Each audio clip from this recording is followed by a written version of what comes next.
Hello, everybody. Happy Whiny Palooza Wednesday. And welcome to the first Whiny Palooza Wednesday live on Rebecca's new Facebook profile. Hopefully you find us. Did you put in my newsletter where we were going live? I did. Did you say Rebecca's page? I did, and I included a link directly to this, and I tested it. Because you're amazing. I've heard that there have been times that you have called me other things, so I will take amazing. So this is a sad day for me because I didn't think we would be going live on this page ever because I thought that we would have my new page back. Your old page back. We thought your old profile would be back in less than 60 days. I thought I wouldn't need this new page to go live on. I thought, you can't go live on Facebook until you've had the account for 60 days. So I have now had my new account more than 60 days, unfortunately. My old account is still not back. And every time we email them, they still say they are working on it. So Facebook, if anybody watches this who has any pull at Facebook, I really want my old account back. And I'm going to tell you about this morning and my tears about my old account. I went to find... I was like, I want to see Max's kindergarten picture. Max is a senior. We're going to talk about it. The topic this week is happy first day of school. How do I have a senior? Max is a senior. He went to his first day of senior year yesterday, and I wanted a side-by-side with his kindergarten picture of the day he went to kindergarten, and I couldn't find it. And I was looking through my photo albums and I was looking through my phone and I was crying because I was like, my old Facebook account is back. Is gone. I can't even go look for it. Oh, that would have been a lot of scrolling. I've done it many times. I've done it many times. And I scroll back to Facebook to go find whatever pictures I want to find because everything is in my Facebook account that I had for 16 years. And I'm crying and I'm trying to find his kindergarten picture, and I realize that my husband made me some social books from Facebook. And I found one for 2012 when Lily was born, and Lily was born when Max was in kindergarten. So I was like, he did it. He printed the book that I needed. And I was like, I love my husband so much. I didn't recall this part. You told me you found the social book, but I do not recall I love my husband so much. You didn't mention that part. Oh my God, I was on the floor in the family room, going through my photo albums, crying, going, I love my husband so much. Oh, well, thank you for sharing that with me now. Well, I'm sorry I didn't share it with you earlier. I've been very off today. I am not sleeping well. Your body has not adjusted to the new schedule yet. I was up way before 6 o'clock today, and I am crashing. I was falling asleep on the couch, and Seth was like, does your phone need to charge? And I was like, are you kidding me? I have to work, and I'm falling asleep. So here I am. So let's talk about the first day of school. If you are watching, if you see this, tell us how the first day of school went. Tell us how your kids are doing in school. Tell us how the adjustment is going. If your kids have been going for a while, some of your kids have been going for like a few weeks now, I think. I want to hear how it's going. So fill us in. If your child is older than mine, so I have a senior, a sophomore, and a 7th grader. If you have a child in college or older, give us some pointers for senior year and all that stuff. We want to hear from you, and we appreciate the advice. So let's talk about the first day of school. Do you know how our children did? Did you talk to all of our children? Yeah, they all survived. They all got there. And they all said their day was fine. Yes. So some of them like their teachers. Max seems happy with his day. Ella was mostly happy with her day. We did switch something. So one of the things that I wanted to say tonight is that it's not always smooth. Like, there's gonna be bumps along the way, along the school year. And when there's bumps, just work it out with your child in the school. I take it for granted that my job was going into the school system and having lots of school meetings. As a social worker. So as a social worker, before I had children, the families that I worked with, I did everything with them. I went to the probation meetings with them. I did counseling with them. I went to the school meetings with them. So I think that all of my experience in school makes it really easy for me to pick up the phone or to email and say whatever I need to say. And what I've realized just over these last couple of days is that not everybody does that.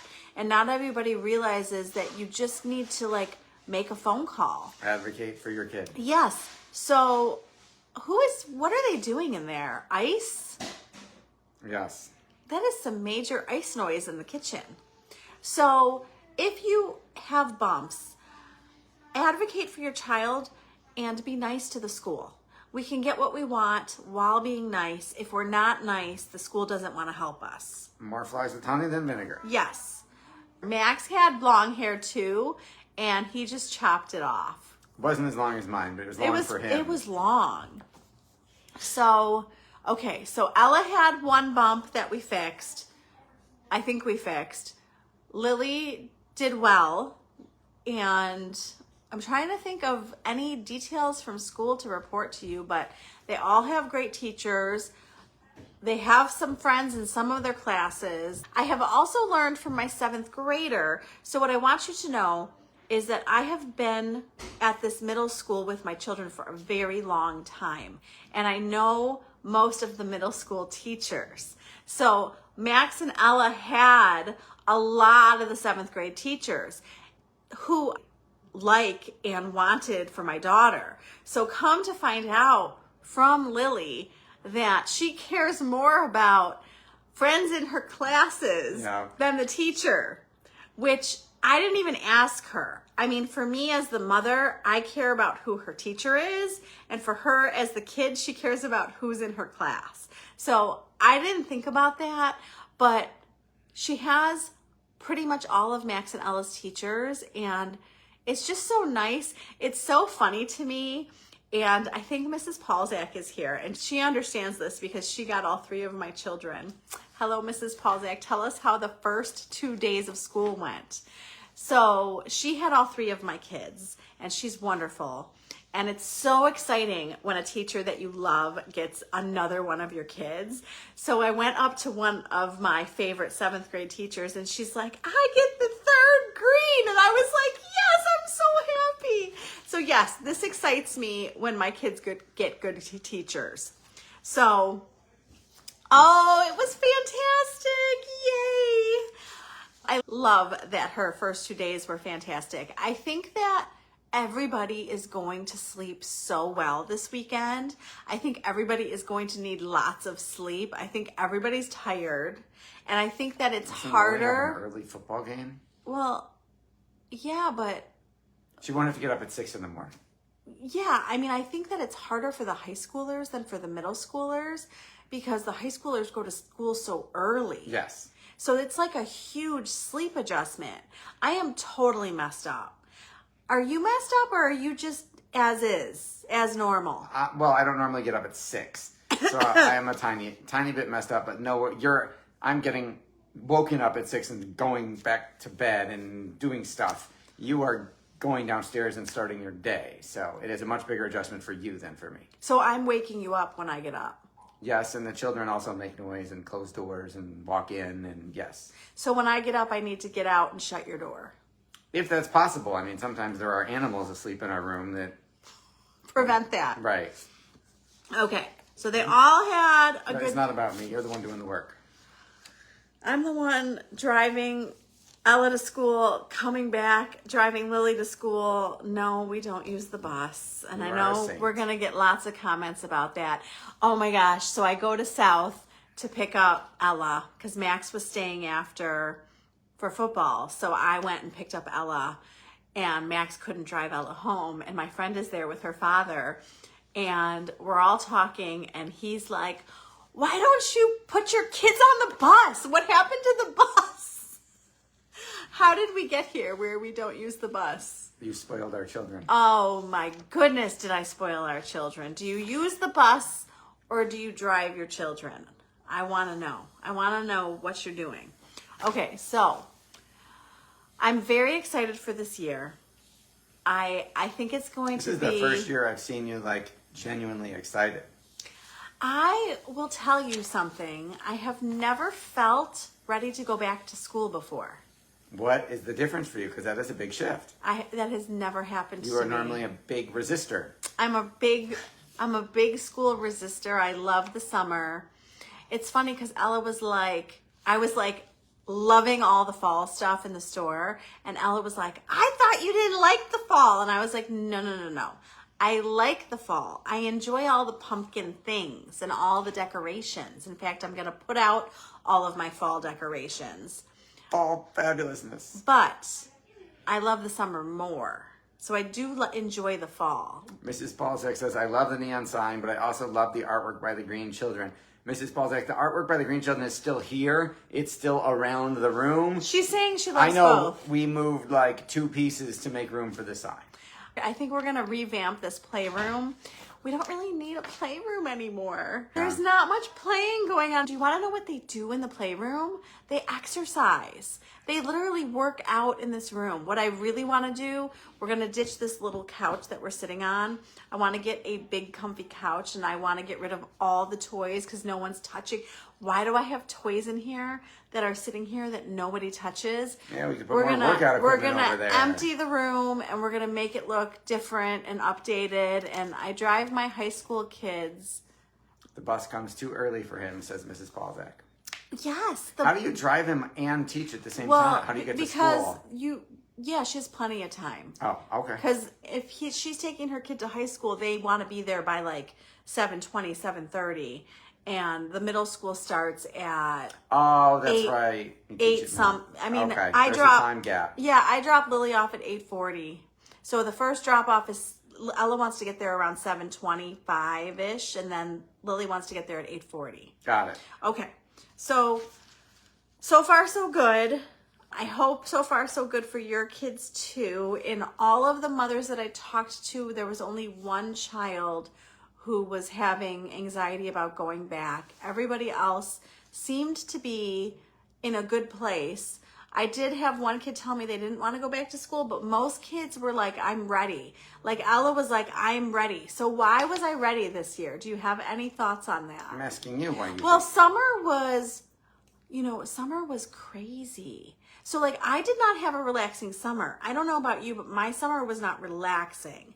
So I feel like they had me spinning, like this one wanted this and this one wanted this. And if they didn't have an activity that they needed to go to, they wanted to go somewhere and spend our money. So we spent a lot of money. We drove a lot of places. And I think that like I'm ready for the normalcy of school routine. Like normalcy of routine and actually getting some stuff done and actually being able to think. Like I said to myself, as I was getting text messages today, I was like, put your phone away and focus, and then you can actually get stuff done. You don't have to answer people. Like, just focus. You don't have kids bothering you. Your husband's not home. Well, I mean, you text me sometimes, but I'm just saying that I don't have to respond to everybody. I can you have to respond to them right away. I can actually have some peace and quiet and get stuff done. Yes. So I think that I just want to savor the year, and I'm not going to rush. This is the first and only school year so far that I'm not going to rush. And I usually am like dashing to the next summer. Like, okay, count down to June. Like, that's totally me. Like, how fast can we get to the next summer? This year, having a senior, I'm like, okay, I'm going to savor this year. I'm going to savor all the things. I'm going to savor homecoming and football. Oh my God, football. So this is his last football season. As of today, he doesn't want to do sports in college. We will see if that changes. And so since he's been 3, I think I put him in soccer at 2 or 3 years old. 3. And he is now going to turn 18. And this is our last sports season with him. So I'm going to savor the sports season. I'm going to savor football. I'm going to savor all the things. I'm not going to rush the football season. I am going to be happy that he can not have constant football when it's over, because he's taking too many AP classes again, and he's going to have homework. So look at this. Number 1, cherish the moments of having a senior. I'm going to cherish all the moments, and I'm not going to rush it. And every single person that I talk to is like, it goes by fast. Well, I don't care if it goes by fast. I'm going to slow it down. There you go. Okay, so my note to myself, these are all notes to me having a senior, but I'm giving this to all of the senior moms out there, and I'm looking for all of you to tell me more stuff that you learned from having a senior, and I'm going to say I'm going to let go a little more.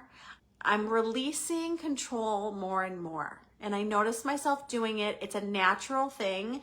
I'm not even purposely doing it. It's almost like a natural progression. I do think that we should do it purposely. Like Seth said to me, what did you say to me the other day about teaching Max what? Food, laundry? Eating Okay. laundry. So the 2 things about Max that I hope that he can fix next year is I get really pissed off because if I'm not home, he's not eating a meal. And I know you're going to think this is ridiculous. I'm a caretaker at heart, and I love taking care of my family, but I also want him to take care of himself and to learn to do that. So I will come home and make him a huge meal because I want him to eat, and I want him to eat 3 meals a day. And I come home the other day, and in the garbage is 2 protein bar wrappers. And I'm like, Maxwell, that is not a legitimate meal. Like, can you please make yourself something? So I'm going to be calling him at college going, are you eating actual food, or are you living on protein bars and protein shakes? So I would like to see him go to the stove and make himself some eggs, like make some freaking food. Okay. The other thing is with football, I'm doing laundry every single day. So they give them like 1 set of everything. Yeah, there's 1 set of practice jersey, practice equipment, and you got to wear it every day. It would make sense to at least give them a few, and so the moms could rotate. So, I mean, there's probably a lot of moms who are like, screw you, do your own laundry. And that's okay. Like, you're making self-sufficient kids. Our job, I have been told this for years and years, our job is to get ourselves out of a job. Our kids should be self-sufficient when we set them free. And when set them free is not the word. What am I, launch them into the world. When we launch them, they should be self-sufficient. But I still ask my mom things. Who are we kidding? But I do his laundry every day. I cook for him every day. I would like to see him do these things. And I care less about the laundry and more about the food. Freaking make yourself some food.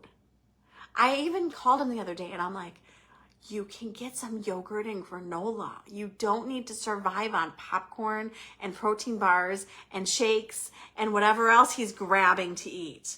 Do your kids make themselves food? Lily does. Yeah, Lily does. I've seen her make real food. I come downstairs and Lily, 11 years old, made herself toast with peanut butter and bananas. It's something. I wrote myself a note to support their goals and dreams. And I think that the big thing for me is that, I don't care what your kid wants to do. I have here college, trade school, jumping into the workforce, taking a gap year, whatever your kids want to do, like talk it over amongst yourselves, agree on it together, make plans for the future. Max wants to go to college, and Max has his own ideas about where he wants to go to college. Do you agree with his plans? At the moment, they do sometimes change. So we have tried to guide him to the fact that we would like him to stay within a few hours of our house. Hopefully he will get into schools that are close to home. I want to support his dreams. He has things laid out that he wants to do. It could change 50 times, right, but I want to do what I can to just support what he wants. And I don't want it to be too much about what I want, except for the semi-close to home part. Right. Right? Drive as opposed to a plane flight. That's exactly what Nikki said today. We were talking about what our girls are talking about. Our 11-year-olds are talking about where they want to go to college. And what happens is that when you have older siblings, the younger siblings talk quicker about college because they hear the older siblings talking about it. And she was talking about California, and she was like, I told her it needs to be drivable. Like, we don't want plane flights to go see our kids. You and I need to be on the same page. Yes. So you don't want a plane flight either. If I can avoid it, yes. I told somebody that he mentioned Berkeley and that I vetoed it, and they said to me, why would you veto that? That's a good school. Because there are plenty of good schools we can drive to. Be present for milestones. Remember that I'm talking to myself. So I need to not be tearing up. I love what Seth said to me. My friends all posting about their kids' first day of college, and I'm like crying and crying and crying. And he's like, why are you being sad ahead of time? Exactly. Like, you have a year. Don't be sad now. Like, be present, be in senior year, enjoy the moments with him. He's here. So I don't need to be sad that he's gone because he's here. See where your feet are. Prepare for the transition. I think we're doing that. I think we're doing the right steps so that you guys know we do have somebody working with Max to help him prepare for college. Would you like to say more about that? Sure. We have a private admissions counselor who's working on the schools and the essays and all of that stuff. And then we have obviously my company on the financial aid side. Okay. So tell them who is helping him and tell them your business name so that if they want help, they can reach out to both of you. Sure. Anne-Marie Camarada from Stress Free Admissions, who happens to be local in Western New York and is a fabulous admissions counselor. And then my company is howtofindmoneyforcollege.com. And we are strictly on the financial aid side. So does Anne-Marie work with people who don't live here? Yeah. I'm assuming she works with anybody. Anywhere, yes. Because she does Zoom with us, so she can do Zoom with anybody. Yes. So what I have here, and I'm going to tell you why I'm saying this, is that in preparing for the transition, it might mean researching colleges, understanding financial aid, or planning for a gap year. So if you have a senior, there are a lot of steps to take with financial aid and admissions, and I think his first application is due like November 1st. FAFSA got delayed again this year, for those of you who don't know, till the end of the year. So I am working on prepping all the answers for when the form comes out. And the CSS for private schools is still, the date is still October 1st. So that's the one we're doing first. If decision day is May 1st for college, which is when it's supposed to be, then you don't have to make a decision until May 1st. This could be a process. Like my friends over February break were still touring colleges to make a decision. So like all the seniors have time to make a decision. Correct. But again, the FAFSA got pushed 2 months out, and assuming they do it then, and assuming it takes them the same length of time to get the data to the schools, decision day got pushed further last year because the schools didn't have the information they needed to make offers to the families because the government screwed up. Do you think that this year is going to go smoother? Well, they recently delayed the FAFSA from October to December again, so that leads me to believe that they are not ready and didn't fix the issues from last year. And would I like it selfishly for my own child to be less of a mess? Yes. Would I bet on that? No. I would not. I would bet, I'm hoping it's going to be less messy, but I think based on the delay, it will probably still be somewhat of a mess. But I will tell you that for me, having Seth and Anne-Marie to help me is drastically reducing my stress level. So you don't have to do it all. There are professionals to help you, so get the help. I'm happy to have the help. And I wrote here to keep the lines of communication open. And I want to tell you that I've really watched my friends through this process, and their kids changed their mind last minute. I mean, some kids were going to this school and then last minute said, nope, I decided I don't want to go to that school. I want to go somewhere else. So just keep the communication going because kids change their mind. And my hope is that Max gets into the school that he really wants to go to and goes and loves it. And wouldn't that be lovely? Yes. I would love that. Allow for some senioritis is what I have in my notes. And you can find my blog at whinypalooza.com. I did write about all of this. I had senioritis. What about you? Little bit. Oh, you had it a little bit. I had it a lot of it. Doesn't surprise me. I was checked out. I was like, I'm done with high school. I think that Max, even before he entered the school yesterday, was feeling like he's ready for the next chapter. And I think that him feeling ready for it is making me feel more ready for it. And I think that although he's going to have senioritis, and although I see peakings of it, he still needs to finish strong. Yes. And we need to encourage our kids to finish strong. You still have to get good grades. They're still going to look at your senior grades. Yeah, they're still going to look at everything you're doing. Like, it's not over. Just because you get into a school, you still have to finish strong. So, of course, I expect some senioritis, but I also expect him to finish it off. And last but not least, I have here that we need to take care of ourselves too, and I'm going to tell you the best way that I take care of myself.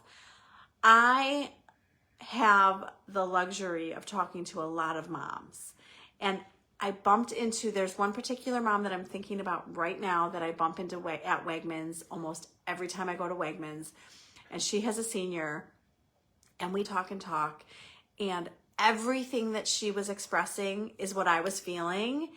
And I just felt this like huge weight lift off of me because she was expressing my feelings, and I felt so supported and understood. And talk to other moms, because other moms have been through it. Other moms are feeling the same things. Joette was here. I don't know if she's still here, but Joette's kids are older than mine. And I would love advice from her and others who have been through this. You know, tell us how to savor senior year. Tell us advice for senior year. Tell us advice for next year. I'm open to it. I'd love to hear from you.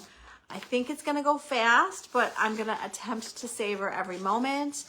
Amy just hopped on. Amy has a senior. Amy knows all the feelings that I'm having. And it's a lot of feelings. It's a lot of feelings. If I told you all of them, I don't want to blow up the phone. So I do want to tell you guys that I am very excited for our Friday podcast. It was a really good one. I interviewed Seth for our 19th wedding anniversary special. Every anniversary I interview him. Every year I love it. It's one of my favorites of the year. And I had a great time. And it's coming out on Friday, and you're going to love it. Anything you want to say about it?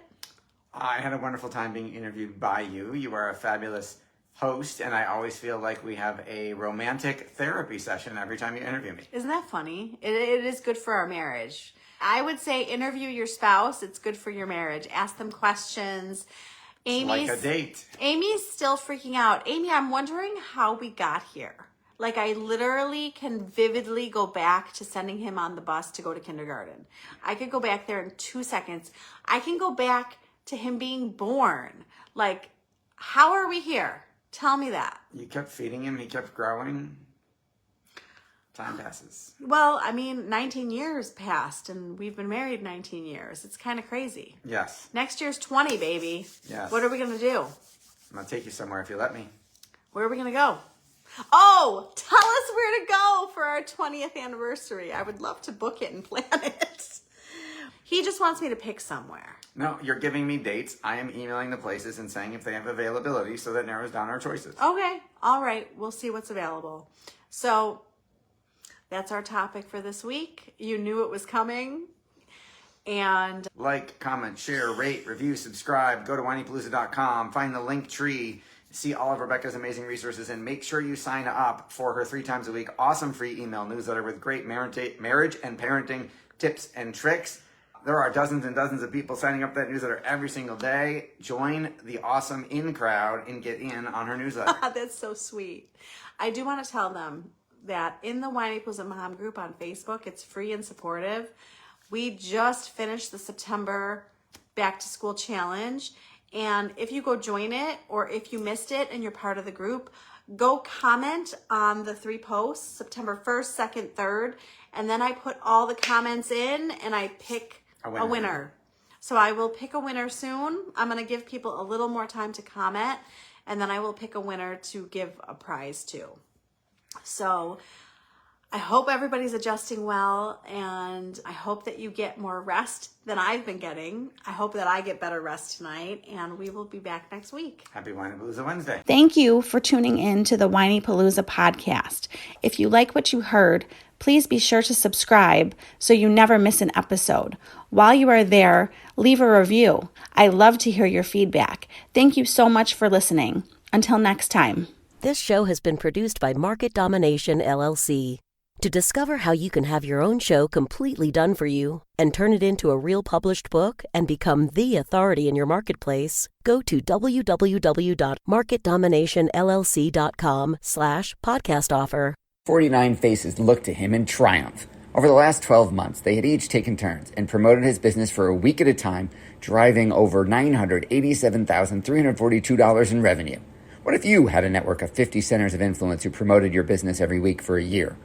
Grab your copy of the #1 Amazon best-selling book, The Ultimate Guide to Growing Your Business with a Podcast, at 33% off the Amazon price by going to ultimatepodcastbook.com. Again, that website for 33% off the Amazon price is ultimatepodcastbook.com.